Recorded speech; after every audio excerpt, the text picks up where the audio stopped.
Welcome to the Deep Dive.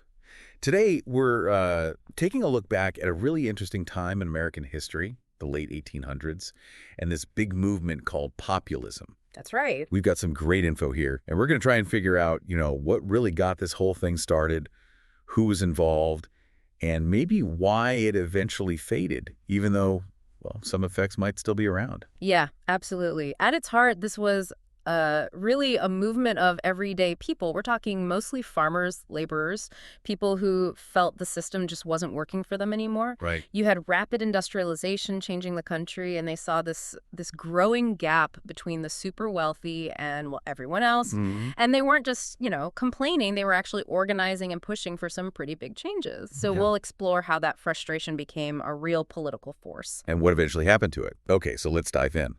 What kicked it all off? I mean, it seems like a lot of it came down to money, right? Yeah. Especially for farmers. Definitely money. Economics were central. Yeah, so picture this. You're a farmer working super hard, but the prices you're getting for your crops just keep dropping. Yeah, frustrating. And then on top of that, it costs a ton to even ship your crops because the railroads could basically charge whatever they wanted. Sounds like a real squeeze. It absolutely was. Farmers were getting deeper and deeper into debt, and the interest rates back then, they were really high. Oof. Yeah, so costs are going up, income's going down. It was a real pressure cooker situation, and that's when they started looking for ways to team up to tackle these problems together. Okay, so that leads us to the Grange. Now, the Grange started back, what, in the 1860s? Yeah. And it sounds like at first it was maybe more about community, like reducing isolation for farmers. Exactly. The Grange, officially the patrons of husbandry, it started as a social hub, a place for farm families to connect, build relationships, combat that rural loneliness. Makes sense. But as those economic problems we just talked about got worse, well, the Grange kind of naturally shifted its focus. Ah, It became an organizing tool. right. Farmers started using it to push for regulations on those unfair railroad rates and to find ways to get better prices for their crops. It was really the first big step in farmers getting organized politically. Gotcha. And then building on that foundation, we see the Farmers' Alliance start showing up in the 1870s, 1880s. This feels like maybe a more political step, Mm. bringing farmers together over a wider area. Precisely. The Farmers Alliance really took what the Grange started and expanded it significantly. They brought together farmers across the South, the Midwest, the West, creating a much larger, more powerful bloc. Right. And their demands became broader, too. It wasn't just railroads anymore. They tackled farmer debt, those high interest rates, how banks and corporations were treating them. So more systemic issues. Yeah, and they even tried setting up their own cooperative systems, Yeah. buying supplies together, selling crops together, trying to get more control over their own finances. Interesting. So the alliance is getting pretty political here. Yeah. And that seems like the direct path to this main idea, populism. How would you, define populism itself as a political idea? Well, at its core, populism is this idea that the needs and the interests of ordinary people, farmers, workers, should come before the interests of the wealthy elite or big corporations. Okay.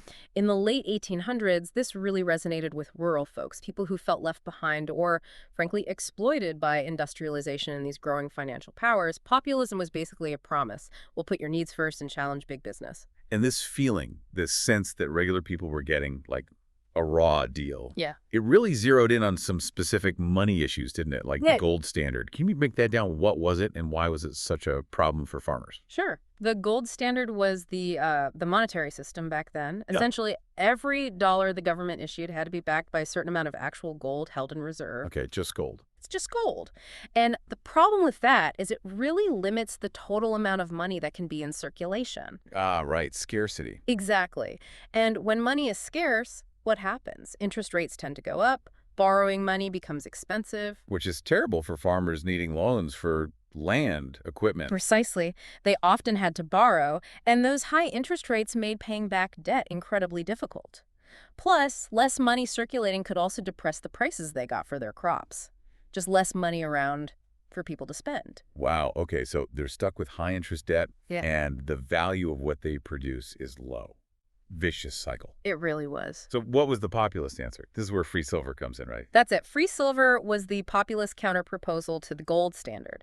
They basically said, hey, let's not just back money with gold. Let's allow the unlimited coinage of silver, too. Okay, add silver to the mix. Yeah. The idea was simple. Minting silver would increase the total money supply. More money circulating means, hopefully, lower interest rates. Easier to get loans, pay off debts. Exactly. And they also believed that a bigger money supply would lead to some inflation, which sounds bad, but for them it meant crop prices would likely go up. So it helps on both ends, debt and income. That was the hope. Make credit easier, debts manageable, and get better prices for what they grew. So free silver became this huge rallying cry for the movement. Okay, so all these ideas, regulating railroads, tackling debt, free silver, they needed a clear platform. And that seems to be the Omaha platform. What was the significance of that? The Omaha platform was huge. It came out of the Populist Party's convention in Omaha in 1892. Think of it as their official manifesto, their concrete plan for changing America. Laying it all out. Absolutely. It formally called for all those key demands: government regulation, really, ownership in some cases of railroads, a graduated income tax so richer people pay a higher percentage, direct election of senators, taking power away from state legislatures. Giving it more to the people. Right. And of course, free silver was a central pillar of the whole platform. It unified their goals and showed they had a clear vision. That sounds like a really ambitious agenda. Yeah. Now, to push that nationally, you need a voice, a leader.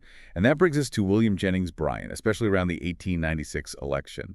Who was he? Why was he so important? William Jennings Bryan was, well, he was a dynamo, a fantastic orator, a Democrat, but someone whose ideas really aligned with the Populists, particularly on free silver. Okay. He became this major champion for farmers, for debtors, for the common person, and his Cross of Gold speech at the 1896 Democratic National Convention, it was legendary. I've heard of that one. It was this incredibly powerful, passionate attack on the gold standard and defense of free silver. Just electrifying. And that speech essentially won him the Democratic nomination for president that year. Wow. So the Democrats basically adopted a key populist plank because of Bryan. Largely, yes. The Populists actually ended up endorsing Bryan, too, fusing their ticket with the Democrats in many places. It put populist ideas, especially free silver, right onto the national stage via a major party candidate. Okay, so you have this rising tide, farmers organizing, clear goals, a powerful speaker like Bryan getting national attention. Let's talk about the rise and fall. What really propelled the movement's rise? The rise, I think, comes from that perfect storm. Widespread economic hardship hitting farmers and workers simultaneously. Then, the effective organizing, starting with the Grange, building with the Farmers Alliance. Created that structure. Exactly. And then channeling that into a formal political party with a clear, compelling platform like the one from Omaha. They successfully united disparate groups around shared grievances and goals. Okay, makes sense. So then what led to the decline? Because despite Bryan, despite the energy, the Populist Party itself didn't last as a major independent force. What happened? Several factors played into the decline. One big one was that struggle to broaden their appeal. They were strong in rural areas, the South, the West, but they didn't consistently win over urban workers or Eastern voters. Right, that broader coalition was tough. Very tough. And then the 1896 election, Bryan's defeat, even though he ran a strong campaign and got a lot of votes, was a huge blow. It felt like their best shot, and they didn't make it. That momentum was stalled. Definitely. And then, ironically, the central issue, free silver, started to lose some of its punch. How so? Well, a couple things. The economy did start to gradually improve in the late 1890s, easing some of the immediate pressure. And almost concurrently, there were new gold discoveries, like in Alaska. Oh, so more gold actually came into the system anyway. Exactly. It naturally increased the money supply, doing some of what free silver was intended to do, which sort of deflated the urgency around the silver issue itself. Interesting timing. Yeah. So the party itself faded as a distinct entity. But, and this is crucial, their ideas didn't just disappear. Right, you mentioned that earlier.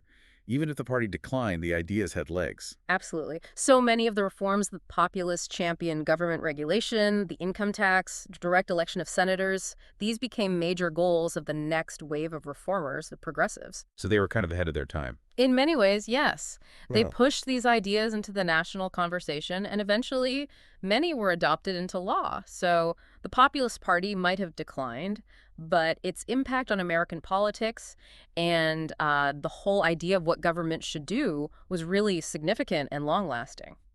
So to sum up, the populist movement, while not achieving all its immediate goals or surviving long-term as a party, It really did force the nation to confront the problems of everyday working Americans. It absolutely did. It brought issues of economic inequality, corporate power, and government responsiveness right to the forefront. They showed that organized, grassroots movements could make a difference, even if the wins weren't immediate. Exactly. Their fight left a real mark on how Americans thought about their economy and their government. Yeah, it really makes you think. You could almost hear echoes of some of those populist concerns, fairness, corporate power, who the government works for in discussions today. The themes often resurface.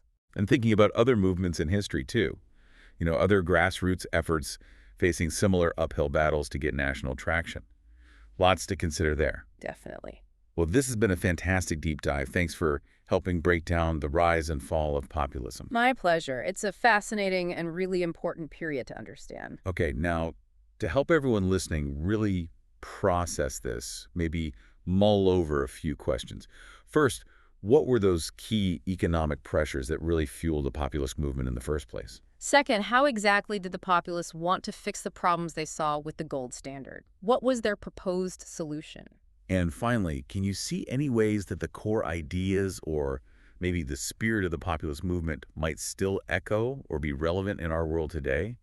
Thinking about those could really help cement your understanding.